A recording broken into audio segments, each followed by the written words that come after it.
O primeiro passo de hoje volta a tratar sobre o tema fobias. A psiquiatra Fernanda de Paula Ramos nos fala sobre como identificar um quadro fóbico, quais as suas causas e a importância da ajuda médica no tratamento.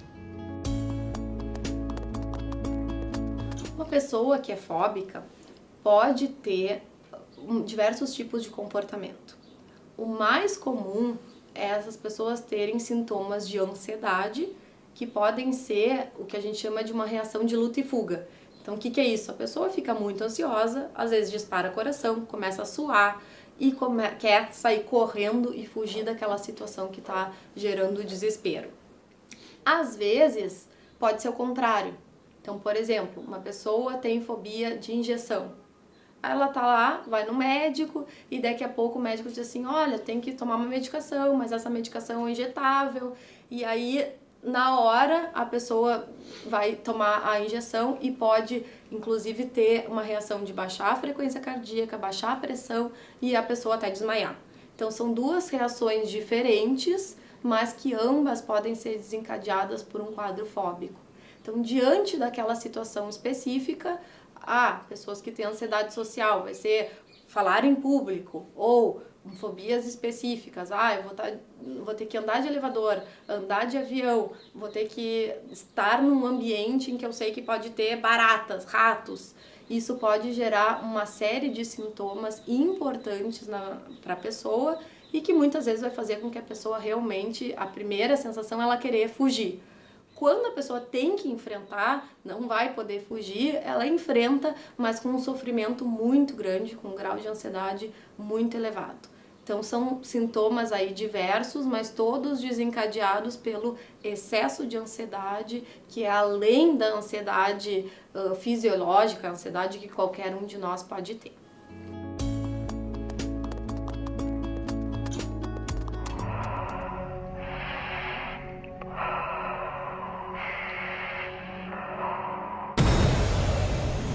Ansiedade e medo, como eu estava dizendo antes, é o que é o comum de as pessoas terem. Em maior ou menor intensidade, a gente vê pessoas que são mais ansiosas diante de uma situação. Um amigo diz pro outro, não, cara, não precisa ficar preocupado, vai sair lá com uma menina, primeiro encontro, não precisa ficar tão ansioso assim, tão aflito, é uma coisa normal. Outras pessoas ficam um pouco mais ansiosas, mas isso dentro de um patamar que não causa prejuízos na vida de uma pessoa. Já uma pessoa que tem fobia, isso causa um prejuízo significativo na vida. Então essa pessoa deixa de, por exemplo, ter promoções no trabalho, deixa de, às vezes, até conviver. Pessoas fóbicas têm uma tendência maior de ser solteira, de não ter filhos, porque o se relacionar com as outras pessoas também pode gerar uma ansiedade muito intensa. Então a pessoa começa a ter prejuízo, às vezes financeiro, porque não vai aceitar determinado trabalho, porque, por exemplo, tem que falar em público, tem que viajar de avião, e aí a pessoa vai perdendo coisas, vai perdendo qualidade de vida em função de um quadro, de um transtorno psiquiátrico. Se não for tratado, muitas vezes vai continuar existindo, a pessoa às vezes tem danos e danos e danos ao longo da vida, e às vezes nem se dá conta, diz assim, não, eu não aceitei aquele trabalho, não queria. Sim, mas por que tu não queria? Se era melhor, se tu ia ser melhor remunerado, a pessoa às vezes não consegue nem fazer esse link e tal, é o pânico, o medo que ela tem diante de uma situação assim adversa. Então, para diferenciar o normal do patológico, é que normalmente é muito mais intenso, dura muito mais tempo e perdura ao longo da vida das pessoas, gerando um prejuízo significativo.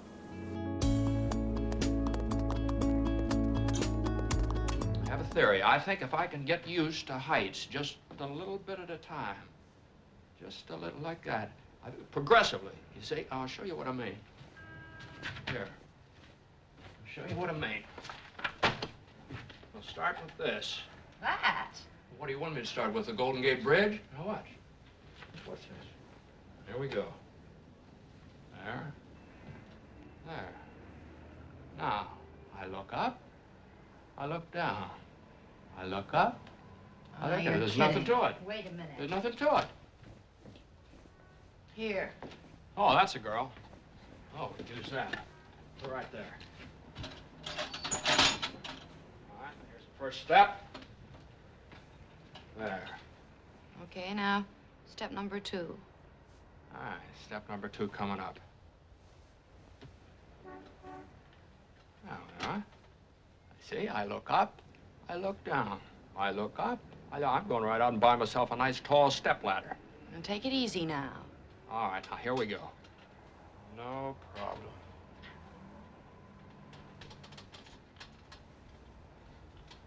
Ah, well, this is a cinch. Here, I look up, I look down. I look up, I look down.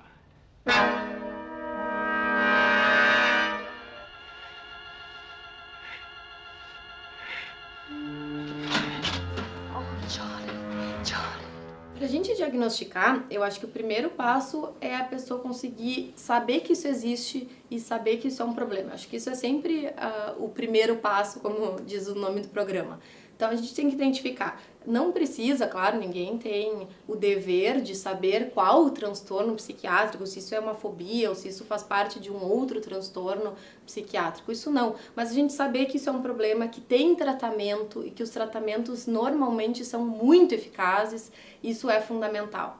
Então, isso realmente é a primeira iniciativa aí que uma pessoa tem que ter, é saber que tem esse problema, que existe e que muitas pessoas têm. Os quadros de fobias estão entre os transtornos psiquiátricos mais comuns, mais prevalentes na população. Então, realmente muita gente tem e às vezes é muito pouco falado. As pessoas não querem falar dos seus medos, dos seus receios, das suas ansiedades, se sentem mais vulneráveis e às vezes ficam quietas e tem que tentar lidar sozinha com esse problema. O tratamento é muito baseado principalmente nas psicoterapias. E dentro das psicoterapias, dos tipos mais eficazes para tratar essas fobias é o que a gente chama de terapia cognitivo-comportamental. Então, basicamente, o que é feito nesse tratamento? Número 1, a gente poder identificar que pensamentos que essa pessoa tem diante de uma situação. Então, por exemplo, falar em público me deixa em pânico, gravar um programa na televisão me deixa em pânico. Tá, mas por quê? O que vai acontecer? Porque as pessoas podem falar mal de mim, podem me julgar, podem achar que, por exemplo, eu não sou uma boa médica, e aí a pessoa quer evitar. Então, se eu não entender o que passa na cabeça, o que a pessoa pensa para ter aquela reação toda de ansiedade, fica difícil de eu conseguir ajudar essa pessoa. E uma outra parte importante do tratamento, que daí é a parte comportamental, é de gradativamente essa pessoa ser exposta àquelas situações específicas que geram ansiedade e poder ir lidando de uma forma diferente. Então a gente chama de ir dessensibilizando.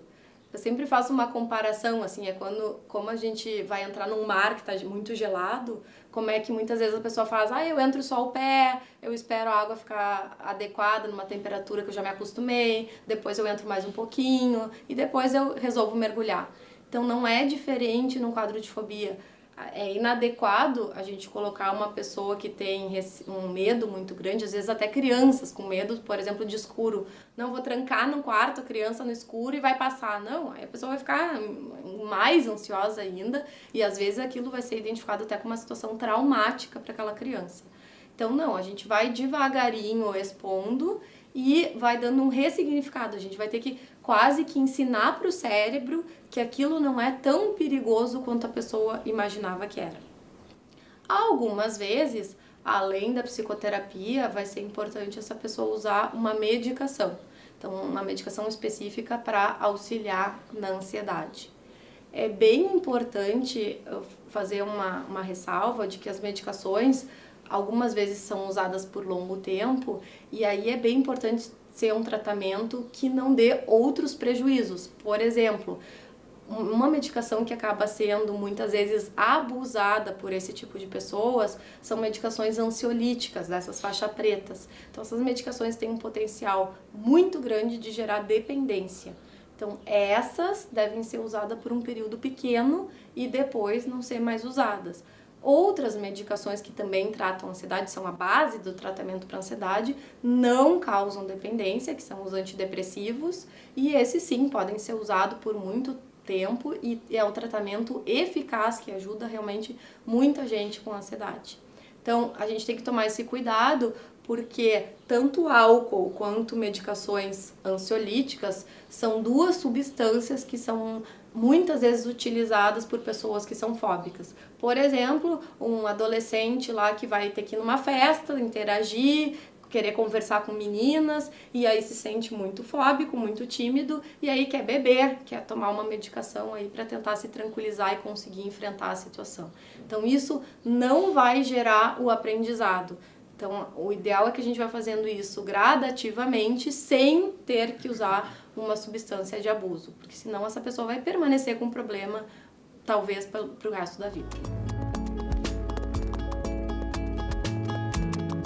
O importante é a gente não ter vergonha, a gente identificar que a gente tem um problema específico de ansiedade, de fobia, numa determinada situação ou com um determinado objeto e buscar ajuda. Então esse realmente é o primeiro passo. O que isso significa? Por que eu desencadeei e tive tal situação, tal quadro fóbico? Como que vai ser o tratamento? Que transtorno mental é esse? Isso tudo são questões posteriores. O importante é saber que é um transtorno extremamente prevalente, acomete aí cerca de 9% da população no mundo inteiro e que o tratamento é muito eficaz, tem um resultado realmente muito importante.